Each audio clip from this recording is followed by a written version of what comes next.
1 Timóteo, capítulo 3, versos 14 e 15. A palavra de Deus, registrada nesta passagem da Escritura, diz assim: Escrevo-te estas coisas, esperando ir ver-te em breve, para que, se eu tardar, fiques ciente de como se deve proceder na casa de Deus, que é a igreja do Deus vivo, coluna e baluarte da verdade. E aí, meus queridos, a palavra do Senhor, por ocasião de 50 anos, comemoração de 50 anos de aniversário de uma igreja, acho que não há nada melhor do que meditar, do que pensar um pouco no próprio sentido, no próprio significado do que é uma igreja à luz da palavra de Deus do Novo Testamento. Evidentemente que haveria muitas passagens bíblicas, uma riqueza de recursos para falar a respeito da igreja. Mas essa passagem que eu escolhi para ler tem também instruções preciosas para o povo de Deus. E eu quero falar especificamente nessa noite o que significa ser, ou como deve ser, uma igreja e uma igreja reformada. Usando aqui a expressão reformada, por fazer menção, dizer respeito à nossa herança, à nossa tradição, a parte que nós ocupamos na história do cristianismo. A nossa igreja, a igreja presbiteriana, a igreja reformada, tem um papel muito específico na história do cristianismo. E eu quero falar um pouco sobre isso nessa noite, mas à luz aqui da palavra de Deus. E eu entendo a necessidade de falar a respeito disso, porque há épocas na história em que a igreja passa por testes, passa por momentos de decisões, momentos importantes dos quais novos rumos às vezes são tomados, nem sempre bons, mas dos quais também a igreja pode encontrar a sua identidade, para ter ainda mais condições de testemunhar, de cumprir a missão que Cristo deu a ela. Um dos textos da liturgia dessa noite dizia que a igreja é a instituição mais resistente, duradoura e vitoriosa que existe. Foi Jesus quem disse isso. Ele falou após a confissão de Pedro, após Pedro dizer: Tu és o Cristo, o Filho do Deus vivo, a própria pergunta, respondendo à pergunta de Jesus. Então Jesus disse: Bem-aventurado és, Simão, filho de João. E ele disse: Você, João, você, Simão, com todos os apóstolos, você é representante dos apóstolos, vocês que entendem quem eu sou, vocês que confessam quem eu sou, que eu sou o Cristo, o Filho do Deus vivo, então é sobre vocês que eu vou construir a minha igreja, que eu vou edificar a minha igreja, e as portas do inferno não prevalecerão contra ela. Foi Jesus quem disse que a igreja seria vitoriosa nessa batalha. Mas ele não disse que ela não teria inimigos, nem disse que eles, os inimigos, não tentariam destruí-la, não a atacariam. Não foi isso que ele disse. Ele disse apenas: eles não vão vencer. Mas ataques, momentos de crise, momentos de definições, sim, a igreja sempre passou por momentos assim. É bom lembrar às vezes o passado. Durante esse mês, aqui nós lembramos de muitas coisas do passado da igreja de Santo Amaro. Pelos pastores que aqui vieram e contaram histórias, relembraram fatos marcantes e importantes. Foi muito bom isso tudo. Mas há uma história maior ainda, que é a própria história da igreja presbiteriana, a fundação, a vinda do missionário Simonton para o Brasil há 153 anos, começando o trabalho aqui, que parecia muito difícil, que parecia quase impossível, mas resultou em uma igreja. relembrar o início de tudo, do caso da igreja reformada, da igreja presbiteriana, lá no século XVI, lá no tempo da reforma, quando aqueles homens chamados Lutero, Calvino, Langton, Zwinglio e tantos outros reformadores buscaram na palavra de Deus entender o que era a igreja e viver a igreja. Uma das coisas interessantes quando se leem os escritos de João Calvino, não é? Que ficou famoso por causa da doutrina da predestinação, e sem dúvida ele falou sobre isso, foi talvez quem melhor falou sobre isso na história. Mas não é o assunto que ele mais se ocupa. Se você ler os seus livros, você vai ver que o maior livro é sobre a igreja. A maior parte dos seus escritos se dedicam a entender o que é a igreja. A igreja precisa entender o que ela é, para então poder fazer a diferença e ser vitoriosa, como Cristo disse que ela seria. Sim, meus irmãos, aquele período da reforma foi um período de crise da igreja, porque havia uma só igreja hegemônica, dominadora, dominava o mundo inteiro. A igreja de Roma, que pregava as indulgências, que vendia a salvação.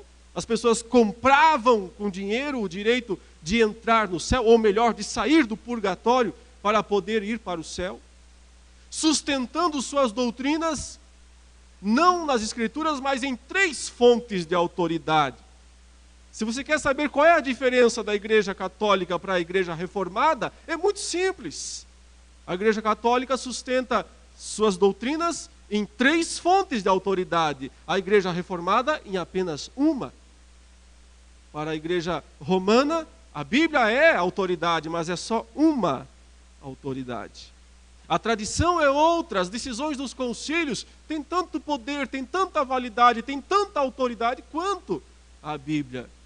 E por fim, a palavra do sumo pontífice, a palavra do Papa, do sucessor, como eles acreditam, de Pedro, falando do seu trono, falando da sua posição de Papa, tudo o que ele diz é infalível. Mas os reformadores entenderam que não dava para ter 3 fontes de autoridade. E quer saber por quê? É muito simples. Tente ter 3 chefes. Tente agradar 3 chefes ao mesmo tempo. Aí você está lá trabalhando, vem um chefe e diz: faça isso, você corre lá e faz. Daqui a pouco vem o outro e diz: não é nada disso, faça aquilo outro. Você corre lá e faz o que o outro. Aí chega o terceiro e fala: está tudo errado, o que tem que fazer é isso. É claro, 3 fontes de autoridade vão entrar em choque, vão entrar em conflito. Como muitas vezes na história da igreja de Roma isso aconteceu. Um exemplo simples, só para entendermos o que eu quero dizer. A Bíblia diz claramente que a mãe de Jesus, a bendita Maria, bendita é o seu nome, a Bíblia diz, que essa mulher teve outros filhos, além de Jesus Cristo. Ela teve pelo menos mais uns 5 filhos, além de Jesus Cristo. E a Bíblia cita os nomes deles: Tiago, Judas, fala que teve irmãs, que Jesus teve irmãs. Não primos, como às vezes se interpreta, mas a Bíblia diz irmãos.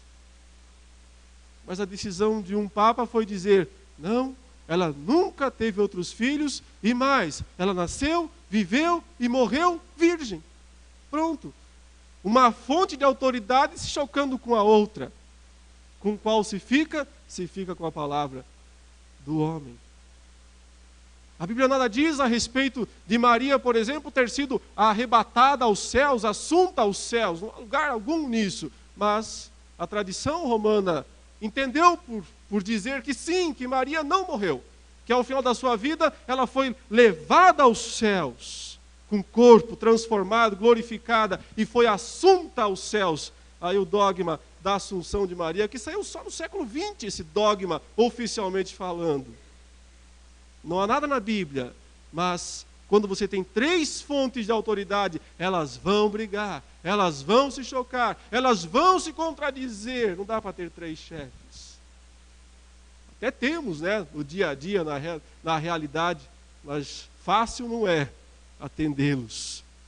Então a reforma entendeu, só tem um chefe, só tem uma fonte de autoridade, e é a Escritura, e é a Bíblia. Ela é a palavra de Deus. Voltemos à palavra de Deus, voltemos à Escritura. Aí o esforço da igreja reformada de traduzir a Bíblia nas várias línguas, para que todos pudessem ler.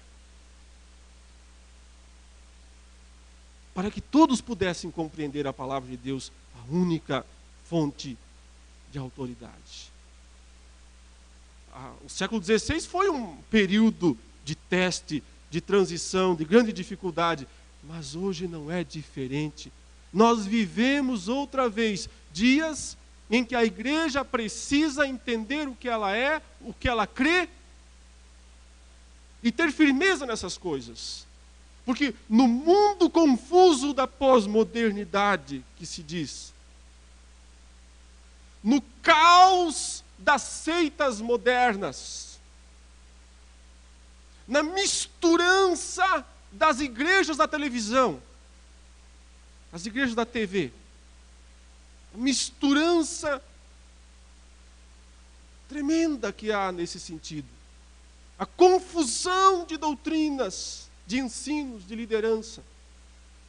Quer saber, meus queridos, a igreja evangélica brasileira sustenta também 2 fontes de autoridade. Não é só a Escritura. A Escritura é uma delas, mas uma fonte de autoridade meio deixada de lado. Como quando você vai por aí em algum lugar e chega lá e encontra a Bíblia, e ela está aberta. Não viu isso em muitos lugares? A Bíblia aberta em cima do balcão, em cima da mesa, em cima da estante.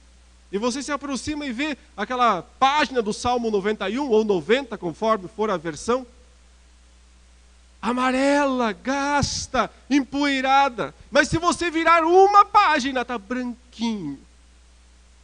Branquinho, novinho em folha. Se dá um destaque, se coloca numa posição de honra. Mas é só de faz de conta. Só de faz de conta. Não se vive, não se lê, não se estuda. Assim está a situação da Bíblia nos dias atuais, e eu não estou falando da igreja romana mais, eu estou falando da igreja evangélica. Não há uma preocupação pelo estudo sério da palavra de Deus. E a outra fonte de autoridade, sim. E sabe quem é? O homem. O líder. O fundador. A palavra do chefe. A palavra do dono. Antigamente, os líderes religiosos se contentavam em ser chamados de pastores. Estava bom. Obreiros, pastores. Mas depois de um tempo, pastor não dá ibope, pastor é um título muito comum, isso não vale nada, vamos inventar alguma coisa melhor. Então, bispo,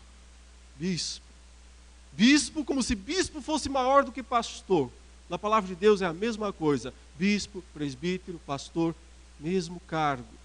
Apenas são nuances diferentes da função que eles exercem, mesmo cargo. Vai separar, bispo é mais importante que pastor. Mas daqui a pouco tinha bispo demais também, e já não dava mais ibope, não dava mais destaque, então temos que inventar um título melhor ainda. Aí inventaram o título de apóstolo. O sujeito agora é apóstolo, que nem Paulo, que nem Pedro. Coisa básica. Apóstolo. Mas quer saber, agora você anda por aí, está lá, em qualquer igrejinha que põe uma plaquinha luminosa lá, apóstolo fulano de tal. Nunca ouviu falar, mas está lá, apóstolo fulano de tal. Já virou também, está acabando o ibope do apóstolo. Eles vão ter que inventar outro título. Não sei o que vai ser. Né? Tem o sujeito que diz que ele é o pai apóstolo. Pai apóstolo. Então já destacou, né? Estou mais alto, sou pai apóstolo. Outro diz que ele é o patriarca. Qual será o próximo? Semideus? Talvez, semideus? Onde para isso? Onde vai essa busca por notoriedade, por superioridade, por ostentação? Outra coisa é nome de igreja, né? Nome de igreja. Um inventou, minha igreja se chama Igreja Universal. Aí o outro veio e disse, a minha é internacional. Outro falou, e a minha é mundial. E eu estou pensando seriamente em fundar a Igreja Galáctica. Galáctica do poder soberano. Alguma coisa assim, talvez ia atrair muita gente.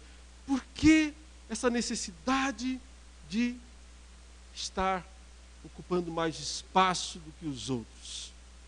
De onde vem isso? Sabe de onde vem isso? Do ego humano. Não da verdadeira vontade de servir a Cristo. Não da verdadeira vontade de ser fiel à palavra de Deus. Mas olhe aqui para essa passagem, o apóstolo Paulo está aconselhando Timóteo. Timóteo, ele ficou pastoreando na igreja de Éfeso, ele ficou um tempo lá. Paulo deixou ele lá, numa passagem de Paulo por Éfeso, que era uma igreja daqueles dias, que Paulo participou ativamente da sua fundação, do seu crescimento, e Paulo então deixou Timóteo lá e foi para a Macedônia. E enquanto Timóteo estava lá na igreja de Éfeso, Paulo escreveu essa carta para dar instruções para Timóteo, a fim de que ele pudesse organizar a igreja, para que ela pudesse funcionar bem, para que ela pudesse ser uma igreja verdadeira. Então ele disse, no verso 14, eu escrevo-te essas coisas, Timóteo, né, esperando ir ver-te em breve. Minha expectativa é essa, eu quero voltar logo para te encontrar pessoalmente, falar com você pessoalmente. Mas se não for possível, ele diz, mas se eu tardar, quer dizer, se não der, se eu não conseguir fazer isso, então você está recebendo as instruções necessárias para você saber, e olha a frase que ele diz aqui, fique ciente, tenha conhecimento de como se deve proceder e aí ele diz alguns títulos para a igreja. Fique ciente de como se deve proceder na igreja. A igreja não é terra de ninguém. A igreja não é lugar que cada um faz o que quer. Não é lugar que o sujeito tem lá a sua visão, o seu sonho, a sua revelação e sai dizendo, agora é dessa maneira. A igreja não é de uma pessoa. A igreja é de Deus. E Deus deu a ela um padrão. E Ele deseja que isso seja seguido. Há uma maneira certa de ser igreja. É isso que ele está dizendo. Há um modo certo de viver a igreja. Há um modo correto de viver a igreja. Isso deve ser buscado. Isso deve ser perseguido.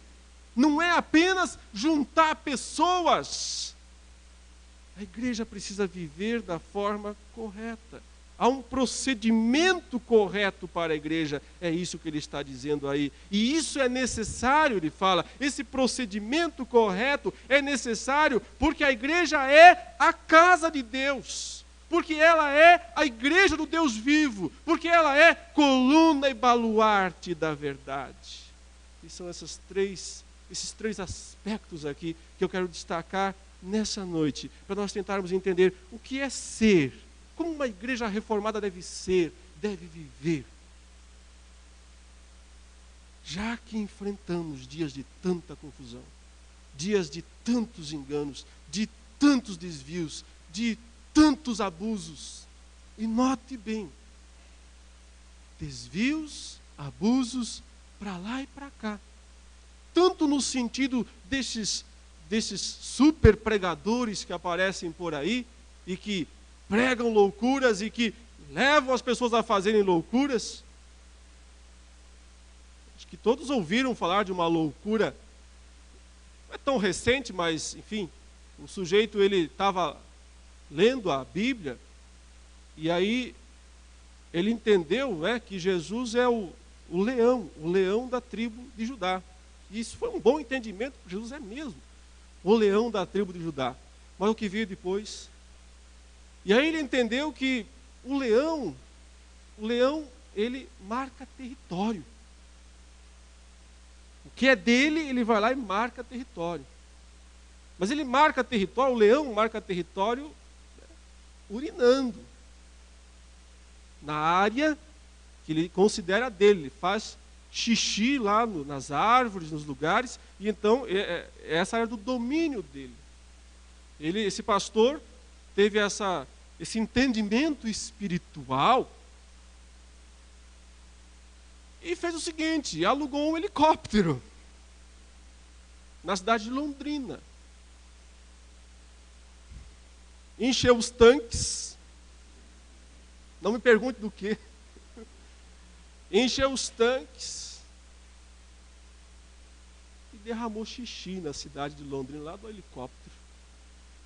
Marcou o território, disse: agora Londrina é do leão da tribo de Judá. A gente se pergunta, como alguém faz isso? Pior, como é que pessoas acreditam nisso?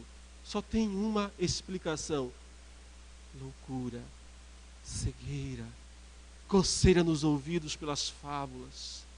É a única explicação que há para isso. Não há limites para o ego humano. Meus irmãos, há um procedimento correto, porque a igreja merece ser tratada da forma correta. Porque, em primeiro lugar, a igreja ele diz aqui, a casa de Deus. De começo eu destaco o de Deus, depois o casa. De Deus. Quem é o dono? Deus. Como é possível que alguém tenha lá no cartório registrado que ele é o dono da igreja, que o fulano fundou lá? Como é que é possível que isso exista, que ele tenha lá um percentual ativo da igreja? Dessas aí, internacional, mundial, galáctica. Como é possível que o sujeito seja ele, ou o grupinho dele, proprietário de uma igreja? Sim, outro dia tinha anúncio no jornal também, o sujeito estava vendendo a igreja. Passa o ponto. Estava vendendo a igreja com, acho que, 40 dizimistas. Rende tanto por mês. Me paga tanto aí, você assume. Sob nova direção. Põe a placa lá. Igreja de Deus. Não é igreja de homens. É a igreja que pertence a Deus. Um amigo meu, pastor presbiteriano, conversando com o missionário fundador de uma dessas igrejas aí, galáctica, etc. Ele, falando com esse fundador, perguntou para ele: fulano, qual que é o melhor sistema de governo de igreja? Meu amigo falou: presbiteriano, eu sou presbiteriano. Aí o missionário fundador, dono, disse: o quê? Democracia na igreja? Tem que ser como aqui, é ditadura. Quem manda sou eu. E acabou. O missionário fundador da igreja das galáxias, ele disse, ele errou num problema. Porque não é nem democracia, nem ditadura o modo correto de se governar a igreja. Aliás, o que Paulo está falando aqui no capítulo 3? O que é esse modo que ele diz que se deve proceder na igreja? Leia do versículo 1 em diante, você vai ver que ele está falando de presbíteros, de diáconos, dizendo que devia haver na igreja presbíteros e diáconos. Pessoas que conhecessem com profundidade a palavra de Deus, que tivessem um comportamento cristão, saudável, autêntico, e que assim, de forma representativa, eles governassem a igreja. Não é democracia, também não é ditadura. Por isso que o nosso sistema é presbiteriano. Não sei se você sabia disso.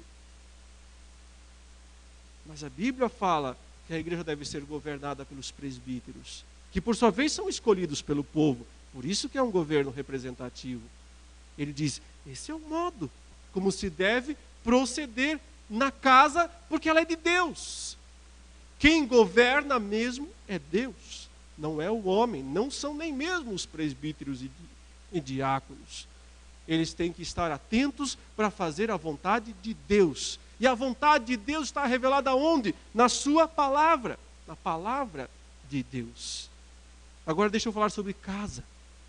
Casa você sabe o que é, você tem uma. O que a sua casa é para você? Eu sei que às vezes, nos dias atuais, muitas vezes as pessoas moram em lugares terrivelmente impróprios, claro, são momentos difíceis, são épocas difíceis, mas a casa tem um simbolismo de refúgio, de conforto. É o lugar, é o lar docilar, é para onde você volta, é onde você pode descansar, é um lugar do encontro da família. Eu sei também que falar em família hoje é complexo, é difícil, mas família é um propósito de Deus para abençoar o ser humano. O que eu quero dizer é o seguinte, meus irmãos, a igreja é o lugar de relacionamentos. Relacionamentos saudáveis. Relacionamentos restauradores. Antes de tudo com Deus. O Pai. Tem um Pai nessa casa. Tem um Pai nesse lar. Não é o pastor, não é o fundador. Tem um Pai, esse Pai é Deus. Tem filhos, somos nós, e filhos são irmãos. E eu sei que irmãos brigam, não deviam, mas irmãos brigam. Agora, se são irmãos, se há amor, também há solução. Há acerto, há perdão. Isso é casa. Relacionamento. Um lugar para relacionamentos saudáveis, restauradores. E por que é assim? Porque Deus deseja estar com os homens, habitar conosco. Ele não precisava disso, mas Ele quer. Ele deseja estar conosco, presente da sua graça, da sua misericórdia. Quer ver como as coisas são complicadas? É só você lembrar de Adão e Eva. Eles estavam no jardim, tinham tudo à disposição, mas não deviam comer do fruto da árvore, do conhecimento do bem e do mal. Mas eles comeram, e aí, veja como os relacionamentos começaram a quebrar, a ruir. O primeiro foi com Deus. Adão e Eva fogem de Deus, vão se esconder por entre as árvores do jardim. Eles vão se ocultar, vão arrumar desculpas, eles vão colocar coisas entre eles e Deus. Mas olha, Deus pacientemente indo atrás do ser humano e perguntando para o Adão: por que você está se escondendo? E o Adão diz: eu estava nu, fiquei com medo. E aí Deus diz: e como é que você sabe que você está nu? Você comeu da árvore que eu disse para você não comer? O que Deus espera, irmãos? Confissão. Ir lá e dizer: sim, Deus, eu fiz, foi errado, eu falhei, eu estou arrependido. Mas o que faz Adão? Ele vira para a esposa dele e diz: foi ela. A culpa é dela. A culpa é dela, não é minha. Foi ela que foi lá e pegou da árvore, do fruto, comeu e trouxe para mim e me deu. E aí eu comi. Eu sou um pobre inocente. Alguém para julgar a culpa. Você percebe? O primeiro relacionamento que quebrou foi com Deus, porque ele fugiu de Deus. O segundo foi com sua esposa, porque ele jogou a culpa nela. Não tem mais relacionamento. Trincou, rachou, estragou. E a Eva também se saiu muito bem, porque Deus perguntou para ela: então, minha senhora, você realmente fez aquilo que eu disse para não fazer? Ela tratou de culpar o único que sobrou lá, que também era culpado, evidentemente. Ela disse: foi a serpente. Culpa da serpente. Ela me enganou e eu comi. Por que há tanta dificuldade em reconhecer a própria culpa? Por que há tanta dificuldade em aceitar o próprio erro diante de Deus? Sabe o que a igreja é? É a casa de Deus. É o lugar onde as pessoas se achegam, sabem que precisam de perdão. E sabem e entendem que precisam de restauração. Restaurar, antes de tudo, o relacionamento com o Pai. que é possível por causa de algo que o Pai fez. Deu o Filho dele para pagar o preço da nossa rebelião, para morrer, ser crucificado, sacrificado por nós, para que eu e você pudéssemos chegar a esse Pai sem mais medo, sem fuga, sem desculpas, sem inventar historinhas. Mas o segundo relacionamento que também se restaura na igreja é um com o outro.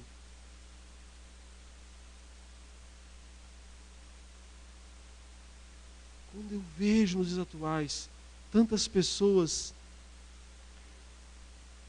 para elas vir à igreja é algo mais ou menos, sei lá, parecido com ir ao supermercado. Elas chegam, e pelo menos eu sou assim, né?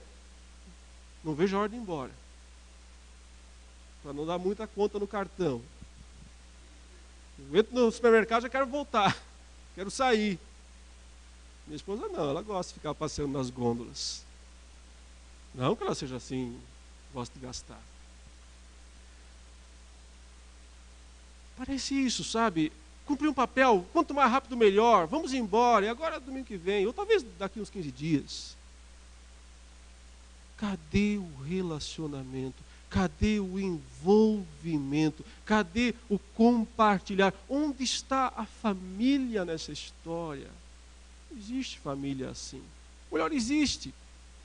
Filhos que não ligam para os pais, filhos que levantam, vão embora, voltam quando quer, sem dar satisfação. Pais também que ficam semanas fora sem ver os filhos, estão mais preocupados em ganhar dinheiro do que em cuidar dos filhos. Sim, existem muitos casos assim de família, e é por isso que a família está o caos que está. E se a igreja também muitas vezes não vai para frente, porque falta ser casa de Deus. Em segundo lugar, Paulo diz que ela é a igreja do Deus vivo. A igreja do Deus vivo. Igreja tem um significado de grupo, pessoas, não são tijolos, não é parede, não são móveis, utensílios. Grupo, pessoas. Os que foram chamados, a congregação, aqueles que se reúnem. Eu, pastor, não vou na igreja, mas eu sou crente lá na minha casa. Não é. Não é. Não existe igreja separado. Igreja é corpo. Corpo. Dedo não vive sozinho na casa. Perna não anda sozinha pela rua. Não vive sozinho em algum lugar. É corpo. Isso é igreja. Um grupo que foi chamado para estar junto. Um grupo que foi chamado para andar junto na casa de Deus. Do Deus vivo, ele diz. Vivo, em outras palavras. O Deus que age. O Deus que intervém. O Deus que faz diferença. Em Éfeso havia um monte de templos lá. Inclusive, uma das 7 maravilhas do mundo inteiro. O templo do mundo antigo. O grande templo de Diana. Famosíssimo, aquelas colunas altíssimas, templos de deuses mortos, é o que eles eram. Mas a igreja, é o grupo, é o corpo do Deus vivo que age, que faz acontecer, que não está dormindo, que está agindo. Quando a igreja é casa de Deus, ela é também igreja do Deus vivo, do Deus que está presente, que age, que mostra a sua vontade, que concede seus dons, que mostra seu poder, que opera transformações, que faz grandes mudanças de vida. Esse é o Deus vivo. E Deus quer ser chamado, Ele quer que a sua igreja seja chamada por esse nome, Igreja do Deus vivo. Se em muitos lugares, e temos que ser muito sinceros com isso, se em muitos lugares, se muitos locais de reunião, onde as pessoas se reúnem, colocam o nome lá, igreja de qualquer forma, presbiteriana pode ser, e há muitas presbiterianas assim, infelizmente, que são igrejas de Deus morto. Deus não está morto, nunca vai estar, Ele é vivo, mas não age lá, não opera lá, não faz nada lá, porque é o outro oposto dessa história que falamos. Se tem as loucuras dos superapóstolos, dos superpregadores, tem a frieza, a indiferença, o tanto faz, o vai de qualquer maneira do povo tradicional, das igrejas históricas.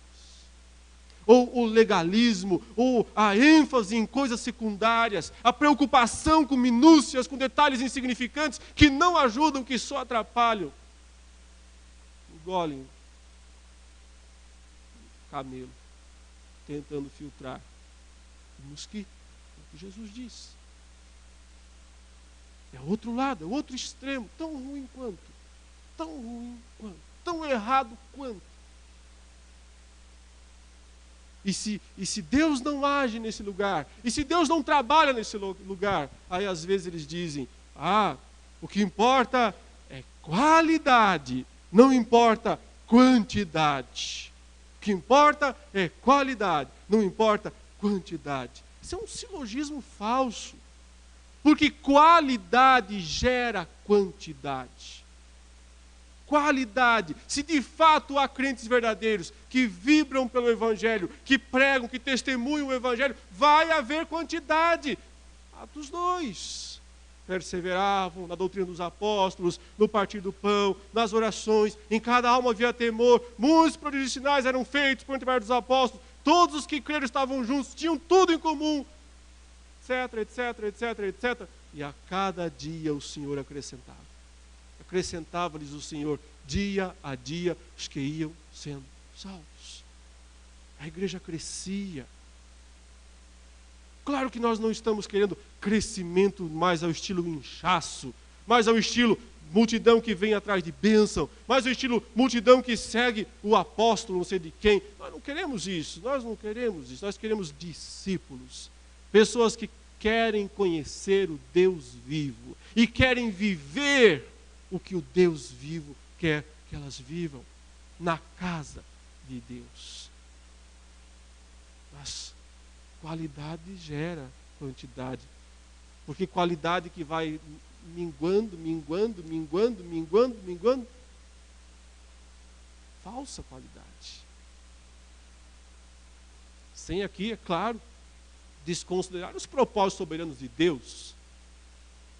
Posso dizer onde Deus tem mais eleitos ou tem menos eleitos, isso é com Ele, mas Ele costuma dizer assim, prega, não te cale, Paulo, tenho muita gente nessa cidade, continue pregando. O fato é que se Deus não age em muitos lugares, é porque talvez já aconteceu aquilo que Ele ameaçou a própria igreja de Éfeso, onde estava o Timóteo, mas aí lá no Apocalipse, no capítulo 2, quando Ele disse assim, tem uma coisa contra você, igreja de Éfeso. Você abandonou o seu primeiro amor. Você tem duas opções agora. Ou você se arrepende, ou você vê onde você caiu, ou você volta à prática das primeiras obras, ou então eu virei a ti e removerei o seu candeeiro do lugar. Candeeiro é o candelabro, é a lanterna, é a razão de ser da igreja, é brilhar, é espargir a luz. O candelabro, diz, senão eu tiro o candelabro. Em outras palavras, eu destituo você de igreja. Você não será mais minha igreja. Pode ser que ficou lá o grupo, pode ser que continuaram se reunindo, tinha a placa, tinha luminoso, tinha tudo, mas Deus diz, o candelabro foi embora, eu tirei. Não tem mais luz, não vai brilhar.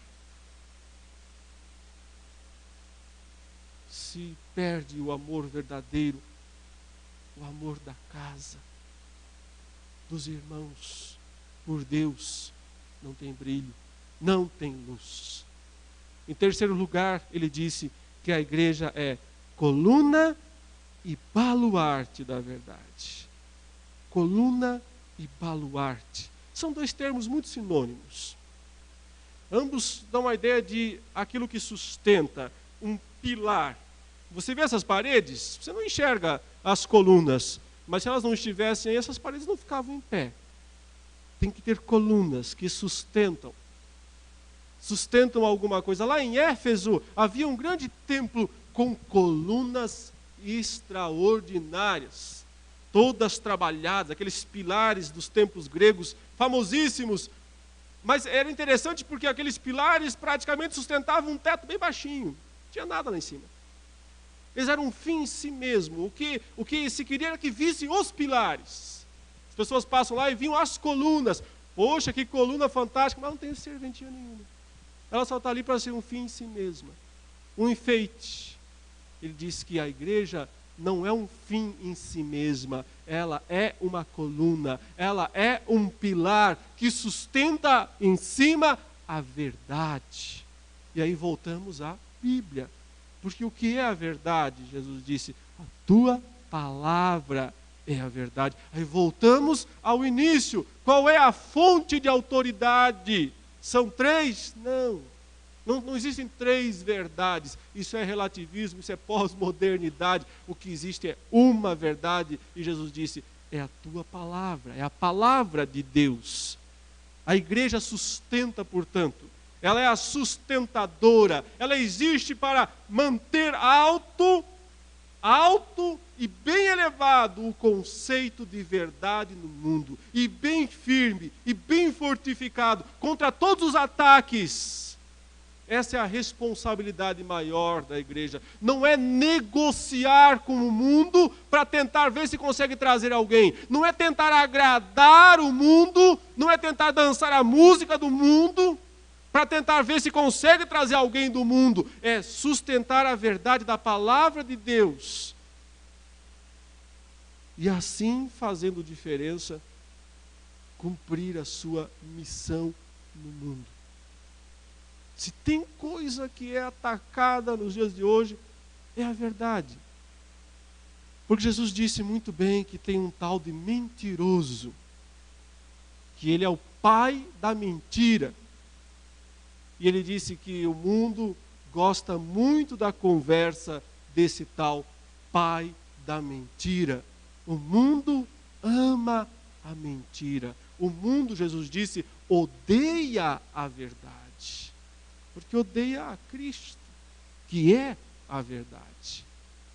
A missão da igreja é sustentar contra todos os ataques, contra todas as tentativas de falsificar a verdade, ou de derrubá-la do seu ponto, do seu posto, do seu pedestal.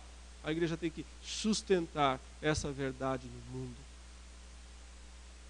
Mas só fará isso se for a igreja onde o Deus vivo age, e por sua vez só será isso se for a casa de Deus, onde os irmãos vivem em união.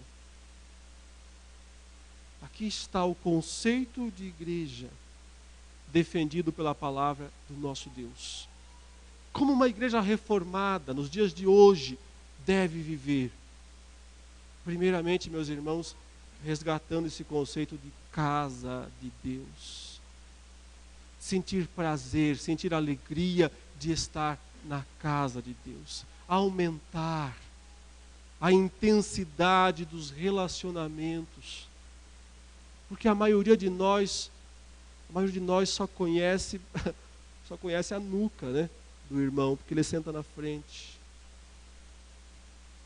Conhece bem pela nuca, se olhar assim e ver, o fulano. Por trás, já conhece. A gente enxerga bastante, né, as costas. Aumentar essa questão do relacionamento, se envolver mais. Filhos devem estar em casa, mais em casa. Solucionar, resolver os conflitos. Tanta gente falando mal de tanta gente dentro da igreja.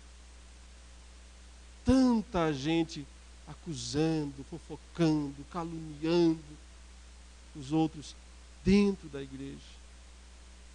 É preciso ir lá humildemente e pedir perdão. Se é irmão, se é filho, tem que fazer isso.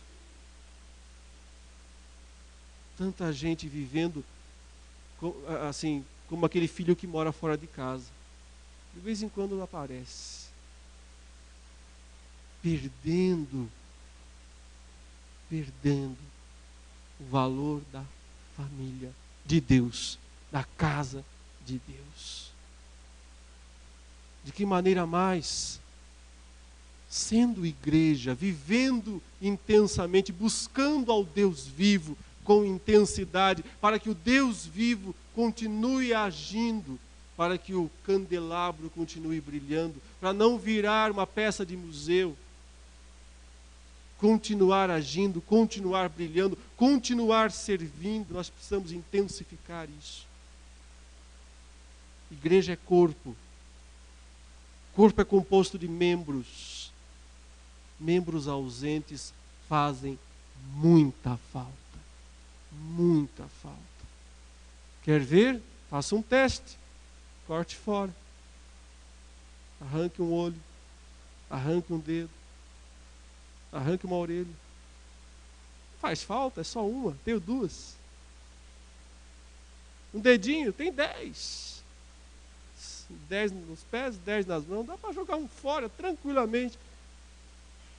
Faz falta. Tanto quem fica fora, quanto o corpo que perde algo valioso. Você já pensou nisso? Deus deu algo para você. Você pode, deve fazer algo para Ele. Ele te deu uma missão, uma tarefa, um talento, um dom para fazer, para usar no corpo de Cristo. Quando você não faz isso, o corpo sofre, faz falta, não funciona bem, não funciona direito. Igreja do Deus vivo é onde o corpo trabalha unido. E assim Deus age através do corpo de Cristo para glorificar, para exaltar o nome dEle. Como ser igreja, uma igreja reformada nos dias de hoje? Continuando a sustentar a verdade. Agora, sustentar a verdade, meus irmãos, não é guardá-la às 7 chaves. Muitos entenderam errado a missão de ser baluarte da verdade. Ele pensou, eu tenho que construir uma muralha em volta da verdade. Eu preciso defender a verdade no sentido de colocar proteção ao redor da verdade. A verdade não se protege ocultando, não se protege colocando muralhas. Muitos irmãos querem defender o Evangelho, mas são muito agressivos, são muito chatos. Não defende a verdade assim. Defender a verdade é mostrá-la, é erguê-la bem alto, é sustentá-la bem firme. Isso que é defender a verdade. É pregar o Evangelho, anunciar a palavra de Deus a tempo e fora de tempo, como Paulo disse ao Timóteo na 2ª carta. É não se envergonhar do Evangelho, como ele disse na carta aos Romanos. É sustentar a palavra, é defender, é proclamar, é viver o Evangelho. Isso é ser uma igreja conforme a vontade de Deus. Busquemos isso para nós. Primeiro, como indivíduos. Como indivíduos, cada um de nós tem que pensar nisso. Quanto igreja eu estou sendo? Que igreja eu sou como indivíduo, como membro desse grande corpo? Enquanto isso também a liderança, os líderes dos departamentos, de todas as áreas, também pensar como entrosar todo o corpo de Cristo, toda essa igreja na batalha, na sustentação da verdade, sendo igreja do Deus vivo, sendo casa de Deus. Busquemos isso para nós. Será o maior presente de 50 anos que nós poderíamos receber. Nada mais glorificaria tanto a Deus, e alegraria tanto o coração dele, do que ver essas coisas que já são realidade no nosso meio até certo ponto, mas podem ser muito mais. Curve a sua cabeça, feche os seus olhos. Busque do Senhor agora, nesse momento, sabedoria, discernimento espiritual, para você saber, para você entender quem é você no corpo de Cristo, na igreja do Deus vivo, na casa de Deus, na coluna e baluarte da verdade. Como você pode ser uma igreja mais viva, mais atuante, mais cheia do Espírito Santo de Deus. Eterno Senhor, nosso Pai, podemos te chamar de Pai. Ó, que privilégio, ó, que maravilha, ó, que graça sublime poder chamar o Senhor de Pai. O dono do universo, o Criador de todas as coisas, o soberano. E nós, criaturas tão pequenas, tão frágeis, tão insignificantes, tão falhas, tão pecadoras, mesmo assim, em Cristo Jesus, podemos te chamar de Pai. Perdoados, lavados, purificados, levados até a tua presença santa pelo sangue do Cordeiro, restaurando os relacionamentos com o Senhor e uns com os outros, podendo viver em amor para que o mundo creia, como diz a tua palavra. Senhor, ensina-nos com profundidade em nosso coração a realidade dessas coisas. Não deixe que vivamos no cinismo, na indiferença, isso não funciona, isso nunca deu certo, que muitas vezes passa pelo coração e pela mente. Permita, Senhor Deus, que isso aconteça. Ao contrário, faça com que entendamos a sublimidade da tua igreja. Que grandiosa, que plano maravilhoso, que plano sublime para o mundo, extraordinário. Dá-nos que sejamos igreja do Deus vivo, coluna e baluarte da verdade, sem negociar a tua palavra, sem tentar agradar ao mundo para conquistar adeptos, mas querendo agradar ao Senhor e sendo fiel aos princípios da tua palavra, assim, desse modo, ter verdadeiro crescimento, o que o Senhor mesmo dá, porque és tu quem acrescenta os que são salvos. E dá que nós vejamos a nossa igreja também, o dia a dia lá de Atos, o Senhor acrescentando dia a dia os que são salvos. Não só uma vez por ano, não só 2 vezes por ano, não só ocasionalmente, mas possamos ver. Obrigado, Senhor, porque nós temos uma boa classe de novos membros hoje, com mais de 30 alunos. Glórias te damos por isso. Mas por que não 50, ó Deus? Por que não 100? Por que não 200? Sim, tu podes, ó Deus, realizar atos poderosos, porque tu és o Deus vivo. Te pedimos já, ó Deus, aqui como igreja, pelo acampamento da semana que vem.